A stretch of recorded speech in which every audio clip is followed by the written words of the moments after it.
El contacto directo con inteligencias extraterrestres constituye el sueño científico más importante de nuestros días. Desde hace décadas, organismos internacionales como la NASA intentan, mediante gigantescas antenas parabólicas, explorar la inmensidad del espacio. El objetivo fundamental es encontrar una señal de radio, una sola, que confirme ese viejo presentimiento compartido hoy por la mayoría de los ciudadanos, que no estamos solos en el universo.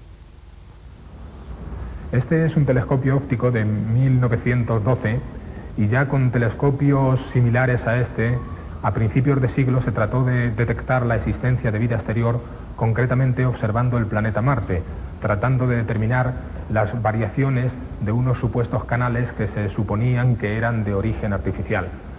Actualmente, esta búsqueda de vida extraterrestre se lleva a cabo con unos medios infinitamente más potentes y así, actualmente la NASA está acabando de poner a punto un proyecto denominado SETI, que son las siglas en inglés para búsqueda de inteligencia extraterrestre, que básicamente trata de detectar las señales radioeléctricas provenientes de alguna supuesta civilización en el entorno de nuestra galaxia, de nuestro sistema solar.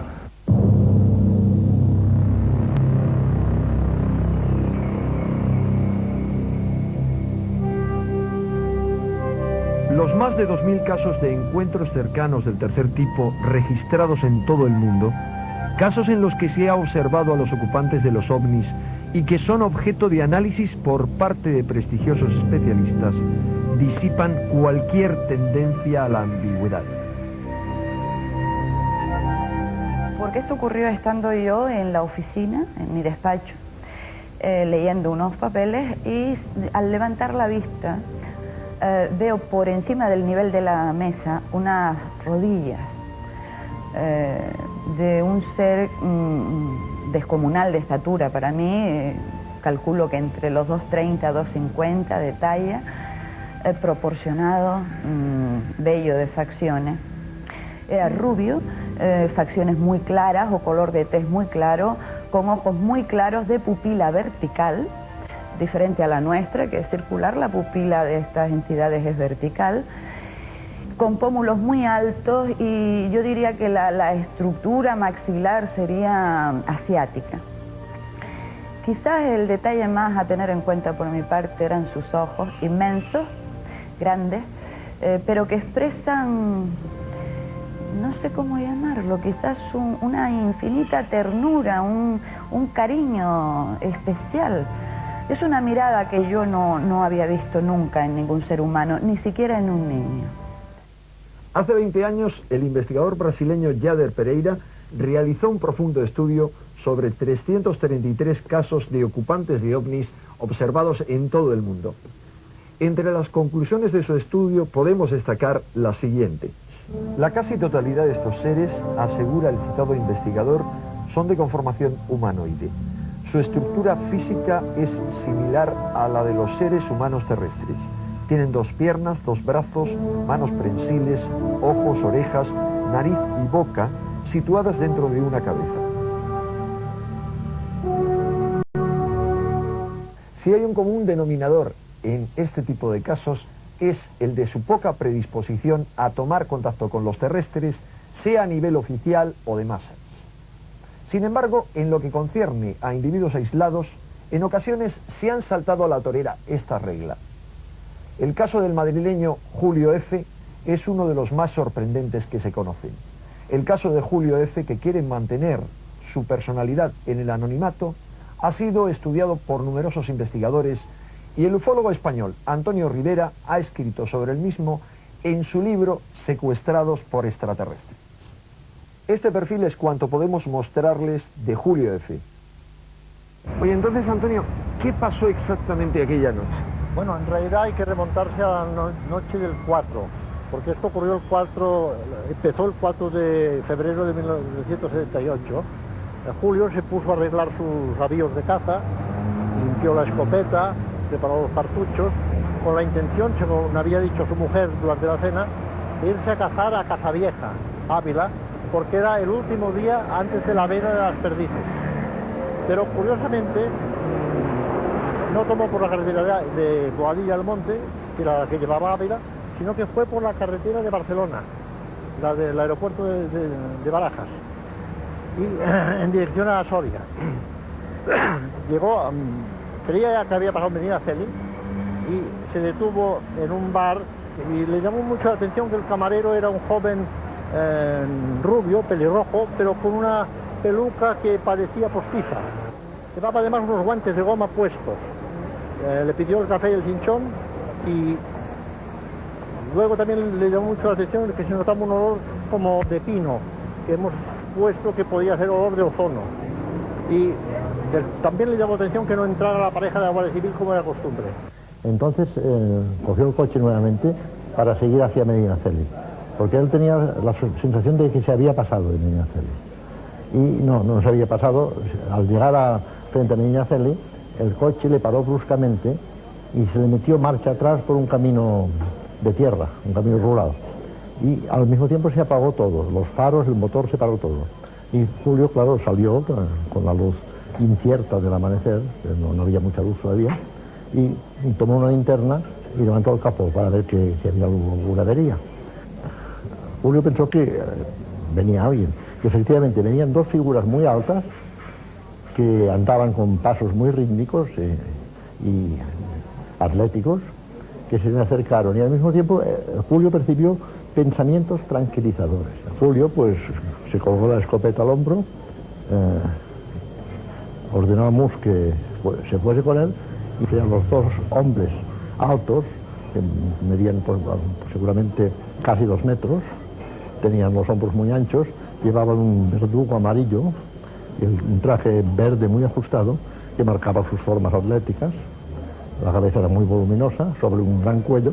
Pues lo siguió hasta unos 400 metros más abajo, donde había unos campos en barbecho y unos campos con trigo. Y entre dos de estos campos, flotando, vio una nave gigantesca. Una nave que él calcula que tenía por lo menos 70 metros de diámetro. Y dice que al entrar bajo ella, porque estaba flotando, grávida, al entrar bajo ella tuvo una sensación casi de pavor al pensar que tenía toneladas de metal encima de la cabeza.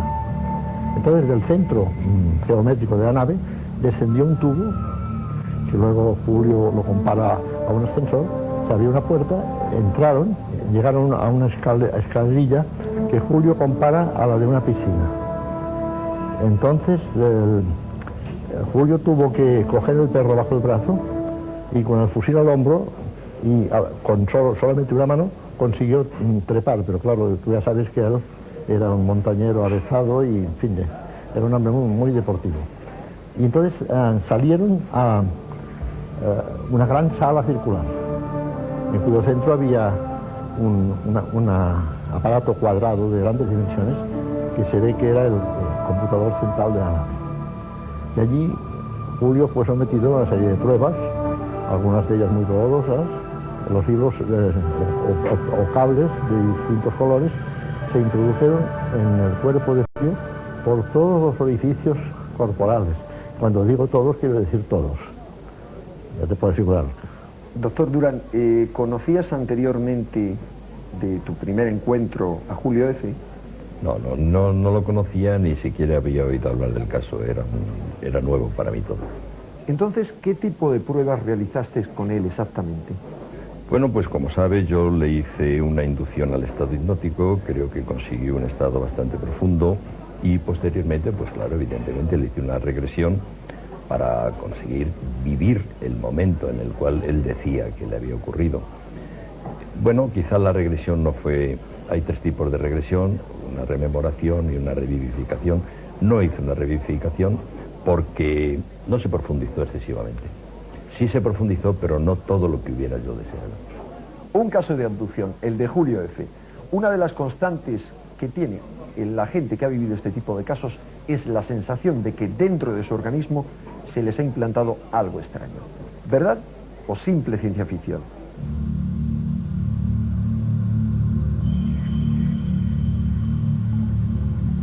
Hasta hace poco carecíamos de pruebas, pero en 1986 el Departamento de Genética del Hospital Winston Churchill en Gran Bretaña descubrió en la espiral de ADN de uno de sus pacientes algo inusual, una pequeña plancha sólida con agujeros y manufacturada.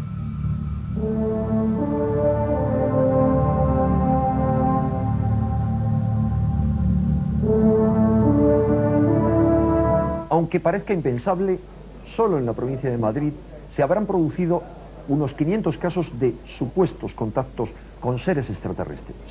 Y en los sótanos del Café Lión, cuna de tantas tertulias madrileñas, se reunió durante más de 2 décadas el grupo más conocido de aficionados a los platillos volantes.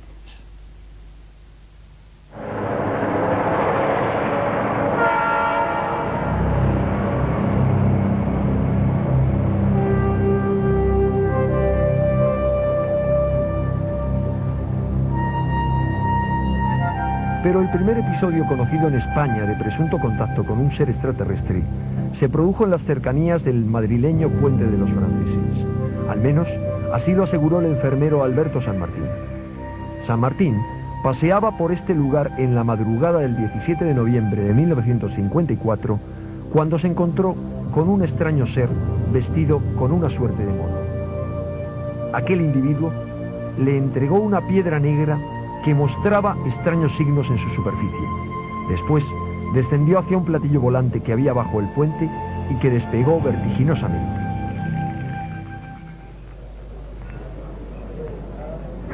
Una piedra de 12 centímetros de largo, rectangular, 4 de ancho y 2 de lado. En la parte de una de las caras mayores tenía 9 signos y un espacio vacío. Sobre esto se hicieron infinidad de interpretaciones. Lo más importante que conseguimos fue que se enviara al Instituto Rockefeller de Nueva York un trozo de la misma sin decir de dónde procedía para que analizaran. Al cabo del tiempo nos contestaron de que era una piedra muy rara, pero que los componentes de la misma eran normales. El catedrático de mineralogía de la Universidad de Madrid, don señor Bayón Campomanes, la analizó y también se quedó sorprendido porque decía que tenía base de sales, no, que era salada pero no tenía base de sales y que estaba formada por un carbonato o algo de calcio. A raíz de la publicación en el diario Madrid en 1954 de una larga serie de artículos sobre los platillos volantes, Fernando Sesma se convirtió en el líder indiscutible de estas tertulias y en el pionero de la ufología madrileña. Tras una serie de extrañas experiencias en la casa de campo, en 1961 Sesma comenzó a recibir en su domicilio madrileño una serie de extrañas cartas procedentes desde diversas ciudades del mundo y de un determinado lugar de Madrid. Esas cartas contenían toda una serie de mensajes simbólicos y de lo que él interpretó como claves supralógicas enviadas por visitantes extraterrestres. Un día de 1962, Sesma recibió la llamada de alguien con una voz muy extraña. Decía llamarse Saliano y proceder del planeta Auco, que giraría en torno a la estrella Alfa de Centauro. Aseguraba ser un ser centenario que había asesorado a Colón en el descubrimiento de América y, aunque se decía capaz de adoptar cualquier forma pensable, se describía a sí mismo como un anciano con luenga barba. Aseguró ser el autor de muchos de los mensajes que Sesma recibía por correo. Todo empezó con un hermano mío, que se llama Jaime, con unos dolores en un pulmón, y bueno, empezó a obsesionarse con el tema, a ver si tenía algo allí, y entonces mi padre lo llevó al médico, y entonces le hizo una radiografía. En la radiografía se sorprendió porque apareció una mancha que después, observándola con detenimiento, tenía forma de ovni. Después mi padre llegó allá al estudio, empezó a hacer ampliaciones de la mancha y vieron claramente que era un ovni muy nítido, totalmente simétrico, y bueno, aparecía allí que parecía además cruzando como una especie de bosque entre las costillas y tal. Entonces mi padre siguió investigando y amplió más el ovni hasta un tamaño de 1,5 metros aproximadamente. y también descubrió una S con puntitos que él y otros amigos asemejaron a que era la inicial de Saliano, otro extraterrestre que estaba entremezclado con todo el tema 1. Entonces, aquí no acabó todo, porque a cabo de unos días yo iba caminando por Sol y un individuo me para y me dice que me conoce, que le gustan mis cómics y tal, y que si le podía acompañar a un bar, que quería hablar conmigo un rato y tal. Yo le digo que tenía mucha prisa porque tenía una cita, me meto en la pizzería, no era una pizzería, era una tienda de perritos calientes, y pues hablando con él me comenta que llevaba un pollo aquí en el bolsillo, que me iba a regalar este pollo. Era un pollo muy especial porque era un pollo bonsai que no crecía y que era un regalo que había hecho Hitler a Eva Braun, un regalo muy especial, que era de los primeros experimentos genéticos que habían hecho los nazis. Y yo, claro, yo me partía de risa, yo no creía nada en lo que me estaba contando y supuse que era alguien que me quería gastar una broma. Total, que... sí, me dijo que era un extraterrestre, que se llamaba Pablo Ortigas, y que me dio el pollo y yo me lo llevé a casa. Y entonces, pues empezamos a comprobar durante un mes y casi 14 días, si el pollo crecía, y el pollo no crecía. Hasta que una mañana el perro me lo mató. Y entonces, claro, el experimento no se llegó no llegamos a ver si realmente aquel pollo bonsai no crecía, porque se lo cargó el perro. Total, que yo, un poco acordándome de Saliano y del tipo de surrealismo que él hacía, me acordé también de Dalí, de que tenía un gato que le tenía mucho cariño, al final se lo comió. Yo cogí el pollo y lo desplumé todo y me lo comí. Aquella amistad de Fernando Sesma, con quien aseguraba ser el extraterrestre Saliano, duró unos cuantos años. Sin interrumpirse la misma, en 1966, Sesma recibió una llamada telefónica también misteriosa, pero de un tipo bien distinto.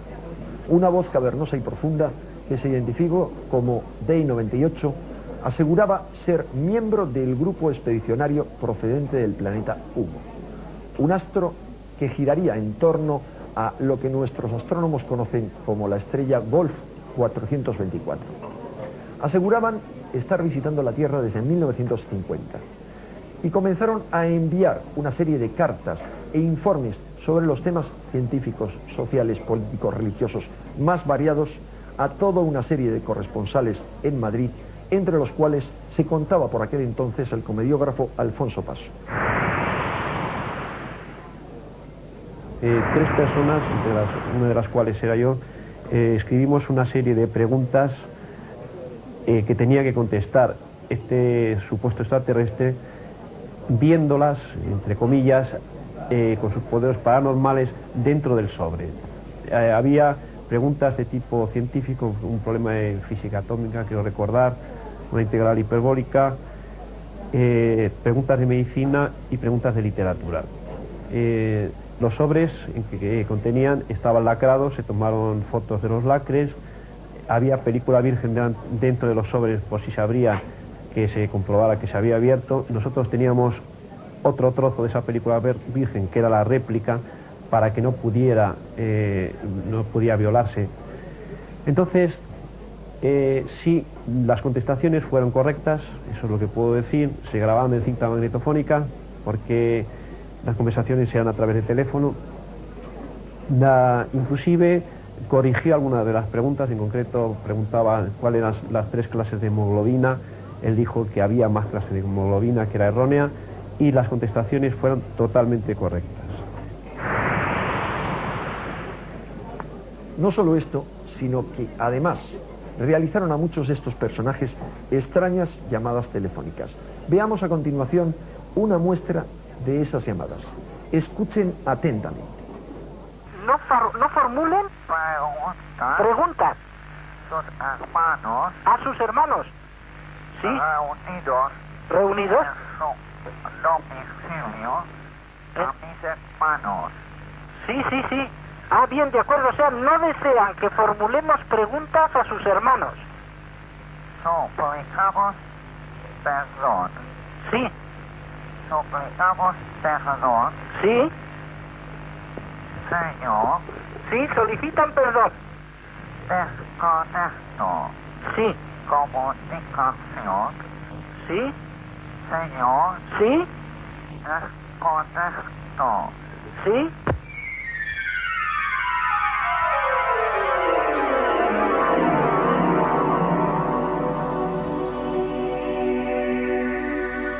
En este lugar, junto al castillo de San José de Valderas, cercano a la carretera de Extremadura, apareció en el atardecer del 30 de mayo de 1967 un platillo de forma idéntica a los que describen los sumitas y en cuya panza se observaba el símbolo que identifica a ese supuesto planeta. Los contertulios de la Ballena Alegre recibieron un mensaje en el que se anunciaba el aterrizaje de una supuesta nave extraterrestre en las cercanías de Madrid. La mayoría de los especialistas que han examinado estas fotografías y que han estudiado el caso de San José de Valderas coinciden en que nos encontramos ante un verdadero fraude. Hoy en día es la opinión generalizada, asimismo, entre los ufólogos, que el tema de humo es un montaje puramente terrestre. Ahora bien, ¿quién lo ha llevado adelante durante los últimos 25 años y qué propósito persigue? ¿Y por qué algunas personas completamente ajenas a las tertulias de la Ballena Alegre aseguran haber observado ovnis con el signo humita en la panza? Ellos efectivamente estaban viendo, igual que nosotros, una esfera metálica con un tono ligeramente más oscuro en la parte inferior. La parte superior era un gris muy claro, del tipo del aluminio brillante. Y fuimos avanzando, aquello siguió yo creo, en una situación estática. Éramos nosotros los que nos movíamos, no era la esfera, y a una altura que debido al aumento de tamaño que este globo fue adquiriendo y el ángulo con que lo habíamos visto, a nuestro entender era un objeto muy, muy grande, que estaba además muy alto. Llegó un momento en que ya justo pasamos por debajo, exactamente por debajo de él. Nuestra sorpresa fue mucho mayor cuando al situarnos casi debajo, cuando ya estaba a punto de cruzar, vimos en su parte inferior un grabado en negro como una X de gran tamaño con un palo transversal. La mayoría de los contactos extraterrestres se producen, sin embargo, a través de la popular Ouija. Por este medio se reciben comunicaciones de lo más diverso. Luis, ¿consideras la Ouija un método de contacto fiable? Pues la Ouija es un método absolutamente normal para este tipo de comunicaciones. No hay en absoluto ningún tipo de contraindicación si se sabe hacer, es decir, si se tiene un control perfecto sobre lo que se está haciendo. Me gustaría saber si habéis tenido algún tipo de contacto físico, de dónde proceden y qué pretenden esos seres con los que os comunicáis. Los seres con los que nos comunicamos proceden de un planeta que se llama Apu, es un planeta que pertenece a la estrella Alfa Centauro, Alfa B Centauro, está a 4,5 años luz de la Tierra, y son seres humanos físicamente vivos, tienen su familia, sus hijos, su trabajo, sus estudios. Lo único que pasa es que están bastante más evolucionados a nivel tecnológico y moral que nosotros, y es eso lo que nos transmiten. La información que recibimos fundamentalmente es desmitificadora. No es la típica información que se recibe al uso de mesiánica, ni pseudo-religiosa, ni tendente a crear sectas o movimientos de tipo filosófico que pueda tener adeptos y tal. No se trata en absoluto nada de esto. Somos un grupo de gente que nos consideramos racionales y bueno, tenemos nuestra vida también perfectamente estructurada. Al parecer, cualquiera de ustedes podría llegar a tener una experiencia extraterrestre. Al menos así nos lo indican historias como la de Justo Tapiador, un madrileño normal y corriente que hace un par de años vivió lo que él está convencido que fue un viaje a Ganímedes. ¿Cómo se inició y cómo se desarrolló esa experiencia, Justo? El viaje fue a Colombia, donde concretamente en la Laguna de Tota nos reunimos unas 65 o 70 personas de varios países, donde se hicieron trabajos espirituales de armonización y concentración. A través de esta armonización surgió una comunicación, la cual nos invitaba a 13 personas a las 3 de la madrugada a pasar un sendra. Un sendra es una puerta dimensional creada por la alta tecnología de estos extraterrestres, el cual permite desplazarse a una o dos personas a través del sendra a naves o a otros planetas. Sin saber por qué me hallaba fuera, al exterior, como una especie de calzada, donde yo fui andando lentamente y a mi alrededor, a los lados, pues había vegetación, había una especie de pasadizos, pasarelas y unas casas redondas con luz como si fuesen multifamiliares. Incluso me percaté que había gente pasando por estas pasarelas, las cuales iban vestidas con túnicas.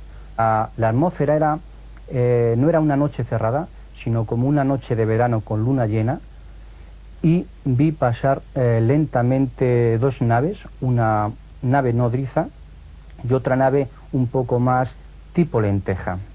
Me vi viajando por el espacio y pasé 5 puertas dimensionales hasta encontrarme con un gran sol. Yo, al salir de la experiencia de Sendra, me sentí realmente cambiado, como si parte de mi contaminación física, mental y espiritual hubiese sido purificado.